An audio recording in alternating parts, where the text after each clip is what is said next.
Oh, hey, sorry, I didn't see you there. I was playing some Sonic Adventure 2. Sonic Adventure 2 has to be one of the most divisive 3D Sonic games of all time. You either think it's the greatest one ever, or you think it's an overrated, complete shovelware trash that shouldn't even be given the time of day. And, there's no way it could be that, right? I mean, it's Sonic. Sonic's not bad. But, there's just no way it could be bad. So, how about I play it all over again, because it has been a while, and I give my own opinion on it. I'm not going to be one of these sheep people that just bandwagon on one side or the other. I'm going to find a true, definitive opinion that I firmly believe different from both of them. So, what do you say? We do it right now.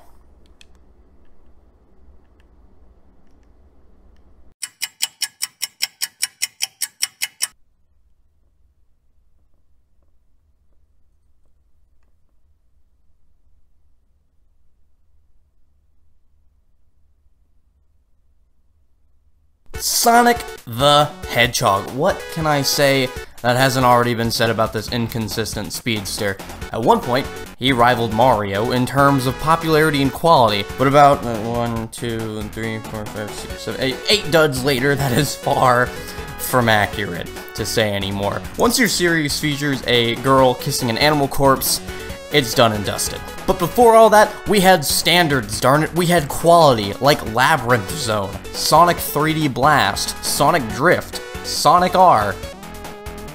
Okay, maybe this franchise was never that good.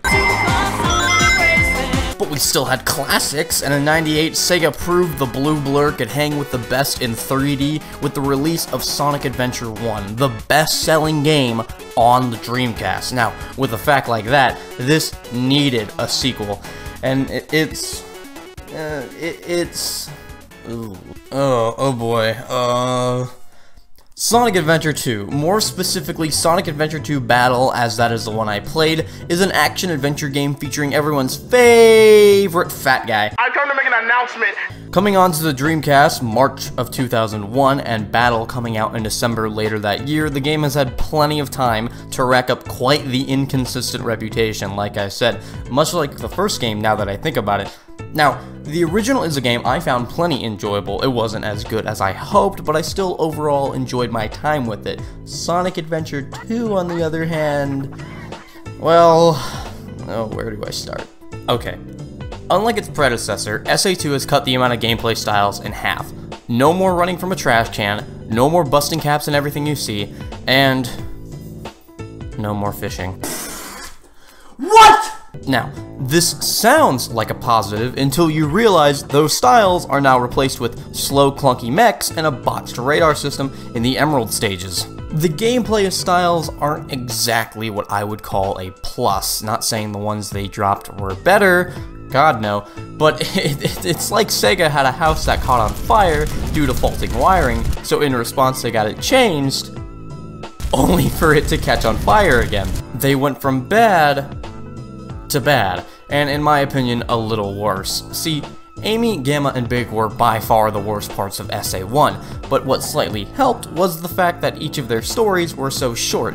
Amy has 3 levels, Big has 4, and Gamma has 5 blink and you'll miss it stages. Their stages were over before you could really even get annoyed at their problems. Now compare this to SA2's gameplay styles, where the worst ones are 2/3 of the game. As I and many others have said, the mech stages are clunky and slow, and the radar system just causes the treasure hunting stages to drag. Most of those levels are cramped too, given how acrobatic Knuckles and Rouge are. It's a huge mess. Another problem I have is that I actually found myself disliking the latter half of Sonic stages too. They didn't give me the same satisfying sense of speed that his earlier stages did. It became super disappointing to play, and then Shadow only has 4 stages. How do you debut a new character, then give him the least number of stages? That just seems illogical to me. There's just so many things that counteract each other. Sonic's early levels give a great sense of speed, probably some of the best in all of gaming, but then his later levels slowly devalue that aspect more and more, forcing the player to slow down, lest they run into a poorly placed enemy or go careening off a cliff. Knuckles and Rouge are super fast, able to jump high, glide, but their levels are really confined and make it pretty hard to take advantage of these abilities, and ignoring the radar, a decent portion of these levels also have some bad choice of hazard, like aquatic mine being underwater, of course, death chambers, locked doors, or security hall's time limit. And then Tails and Eggman's levels are just bland. Simple platforming, repetitive combat. It's a bad scene, man. This game is pretty flawed. Well, it looks like I share the same sentiment with so many other creators, and that this game doesn't hold up nowadays. But it's so lame to end on such a downer note, you know? And let's be honest, this game isn't pure trash. It's not 06 bad. It's not Shadow the Hedgehog levels of awful. There are many great things to love about this game. Case in point, the story, honestly, a guilty pleasure of mine. It's both interesting and silly in a good way, though. And I did rag on most of the levels, but when the gameplay is good, it's really good. I mean, the controls have never been better in a Sonic game, really. You know, after the drop-off from Heroes, Shadow the Hedgehog 06, I think this is when the controls for Sonic and Friends was at its peak, no doubt. And the levels, the first 3 levels of Sonic's story are great. You know, City Escape, Metal Harbor, the jungle one, I forget its name, but they're just so fun, and they're so fast-paced, and they're so energetic and hyper, and it is the perfect feeling of Sonic. It is unforgettable, truly. Even if you're not a fan of Sonic, play them. They're great. And the last 2 bosses are awesome as well. The Bio Lizard is actually a really hard boss, but actually fair, too. It's not so hard, it's Dark Souls, and it feels really bad. There are things to love about this game. And it's not a, you know, if I had to give it a scale out of 10, it'd probably be like a 6. Low 7. So it's really not that bad. But it's still flawed. That's a shame, too.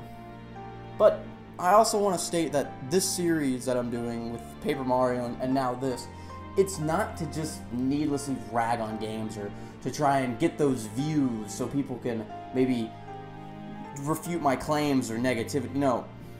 It's done to show that despite how flawed a game may be, there's still plenty of love to give. And there's still plenty of things to love about it. I'm going to say it one more time. Sonic Adventure 2 is flawed. But it's still a great time to be had. So, with that all said, I'm Easily Easy, and I'll see you next time.